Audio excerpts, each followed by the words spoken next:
awake! The bride of the cemetery! We need to leave! Now! I needed to get back into my body, but I couldn't. And then Mac carried my body and ran. I followed. When I looked back, I finally saw her, the bride of the cemetery. Farah! She knew my name.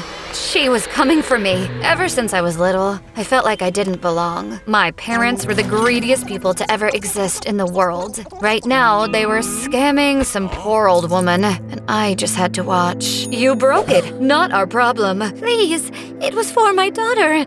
I just want my money back. No refunds. Get out, or I'll call the police. I couldn't just stand by. I had to do something. Thank you. Sometimes I wondered if I was adopted, but no, I was their daughter. You're pathetic, Farah. You gave her your pocket money? You're the pathetic ones. I heard that. And you're grounded. I didn't care about being grounded. I was always alone anyway. My spiders were my only friends. They didn't lie. They didn't hurt anyone, unlike my parents. You'd think things would be better for me at school. Nope. At school, everyone thought I was weird. I had no friends. Just me. And then there was Hoagie. It was his mission to make my life hell. One day, on my way home, something happened. It was raining, and then suddenly, a car slowed down beside me. It was Hoagie and his gang, the Nightmares. I should have run, but I didn't. I knew it was coming, and I couldn't avoid it. Need a ride, Farah? Don't want you catching a cold. I wanted to say no, but I knew how it would end if I didn't accept his offer. Come on, hop in. We'll get you home safe. Sure. I knew it was a mistake. A big, fat mistake. Hoagie, my house is the other way. We're taking a detour. He pulled into a cemetery. I hated cemeteries. They terrified me, even if I looked the part. This is your stop. What the hell are you doing? Let me go! I couldn't believe it. They threw me into an open grave and laughed. Hoagie, stop! Let me out! I screamed until my throat hurt. They were gone. Someone, please help me. I thought I was alone. Then someone was there.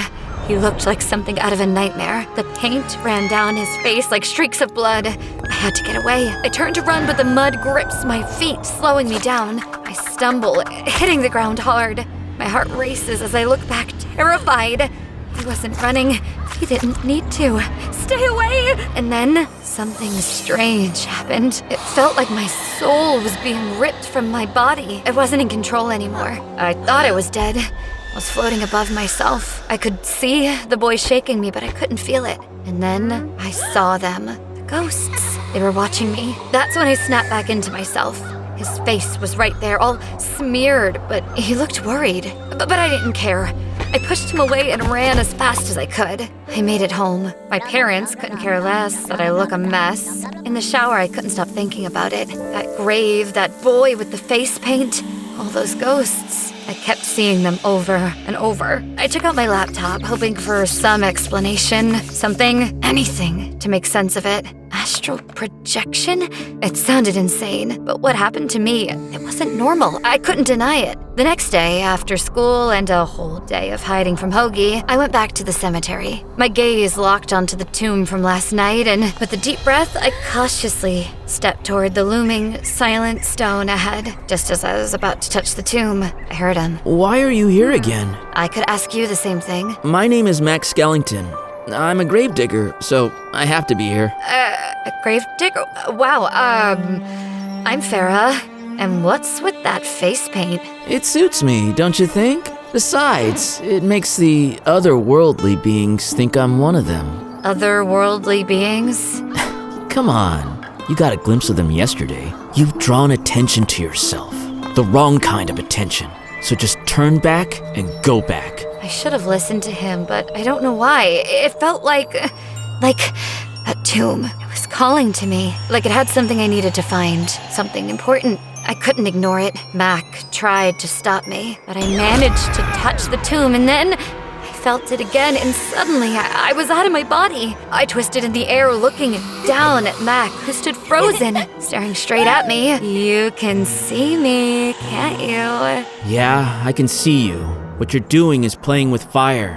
Come on, it's kind of fun. Look at me, I'm flying. You really don't think this is cool? This isn't a joke. You're messing with something dangerous. The spirits here, they can feel you, and they're watching. Right on cue, a sound came from inside the tomb, like something or someone was waking up. Mac, what's happening? She's awake. The bride of the cemetery. We need to leave, now! I needed to get back in my body, but I couldn't. And then Mac carried my body and ran. I followed him in my astral form. I looked back, and I saw her. Sarah! She knew my name, and she was coming for me.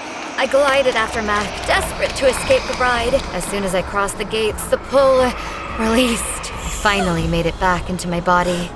The spirits can't leave the cemetery gates, but that doesn't mean you're safe. Mac took me to his place. It was small, but it felt safe. I was still shaking from what happened, but for the first time, I felt like maybe I could catch my breath. When he wiped the paint off, I didn't expect him to look like that. So handsome. Oh my, why would you hide such a gorgeous face? Ghosts aren't exactly into good looks. Your powers, astral projection, it's dangerous, Farah. Your body, it's empty when you leave it, and that makes it a target. The spirits, the restless ones, they see an opportunity. That's a lot to take in. And the bride, who is she? She was some rich woman from this town years ago, died on the night of her wedding. That's all I know. She's been haunting the cemetery ever since, looking for revenge. She knew my name, Mac. She called out to me. I don't like this. Spirits don't know random people's names. That's not how it works. You must have some connection to her. The next day, I had enough on my mind. Ghosts, cursed cemetery, Mac's warnings.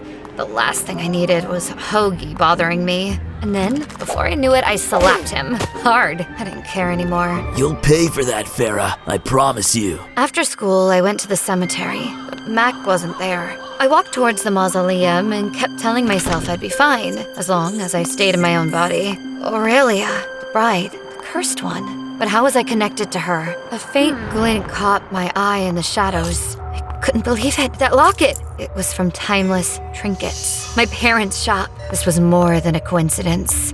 Do you know anyone named Aurelia? Where did you hear that name? Stay out of things that don't concern you. I knew it. I hit a nerve. I knew my parents were hiding something. But what? I needed to show the locket to Mac. Maybe he could help. You went to the cemetery in that tomb after I told you not to? I did, but look what I found. A locket. It's from Timeless Trinkets, my parents' shop. Mac, there's a connection. You were right. We spent hours into the night struggling to unlock the locket. I even wanted to smash it, but Mac stopped me, carefully fiddling with it until it opened. Watching him concentrate like that left me a little dazed. But when the locket popped open, I wasn't ready. I wasn't ready to see that face. That's my dad. Your father? The pieces clicked together. This wasn't just about Aurelia and the haunting. It was tied to my family, something darker, something hidden for years. I couldn't see her like Mac could. I had to do this my way. Astral projection was the only way. Aurelia, I need to know the truth. Your father never told you, did he? I loved him, but he betrayed me.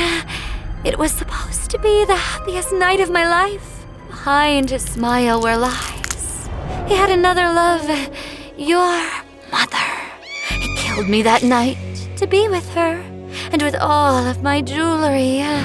He took everything from me. Now you, his daughter, are living proof of his betrayal. I will punish him. No! Farah! You let her go! How will you stop me? Aurelia pointed at him, and Mac was lifted into the air. A strange light flashed from his eyes, and then he fell, motionless, looking terrifying. No! What did you do to him? Mac was still breathing, but he didn't respond when I shook his hand. Punish me? And punish my family. They're greedy, but leave him alone. Please. Aurelia gave me a cold look and dove into my body. She moved through my house with such precision, more than I ever thought my body could. My parents were still deep in sleep. She wasn't going to let them sleep through this. She wanted them to feel everything. You'll pay for what you did. Who's there? She was pulling them into the past, making them relive every terrible thing they'd done. You thought I'd forget. I remember. I'll always remember. It's her. It's Aurelia. I watched as they unraveled, the power they held over me, gone. It's over. And just like that, she broke them. The silence after they collapsed felt heavy, almost unbearable. But then, out of nowhere, the doorbell rang, sharp and piercing. I felt my heart race. Who could it be? Oh God, it's Hoagie and the Nightmares. They are here for me. I'd never seen myself so confident and cruel as when Aurelia made her way to the door. What do you want, Hoagie? You think you could hide from me, Farah? I'm not done with you. And then, without warning, all of my spiders appeared out of nowhere. They spread out, covering the floor, crawling down toward the door before swinging at Hoagie and his crew. I saw Hoagie's grin fade, his eyes widening as the spiders crept closer. What the? The spiders leapt straight for their faces. Ah! Get them off! Get them off! His gang bolts for the door, dragging Hoagie, shrieking as they flee into the night. He thought he could scare me, but Aurelia showed him fear. Real fear. By morning, Aurelia led me back to the cemetery. With a single wave of her hand, Mac woke up, confused, looking around. I explained everything to him. Please, let her go! You've got your revenge! I see you care for her. You like her. Yes, I do. Then, okay. Warm light began to radiate from my body, like sunlight breaking through clouds. I watched as Aurelia's spirit unraveled and drifted away, leaving me to reclaim what was mine. Mac! Without thinking, I threw my arms around him, holding on like he was my anchor. Our eyes met, and before I knew it, I kissed him. Soft at first, then deeper, full of everything we hadn't said. He pulled me closer, and for a moment, the world disappeared. A month later, I was back at school, but this time Mac was with me. As for my mom and dad, they were in a mental asylum after everything Aurelia showed them. Well, Hoagie and his gang were in rehab. Look at them, weirdos. Freaks! I like being a weirdo. Me too. We were happy. Weird, maybe, but finally free. As for astral projection, I used it when I needed it most. Sometimes you just need a little extra help.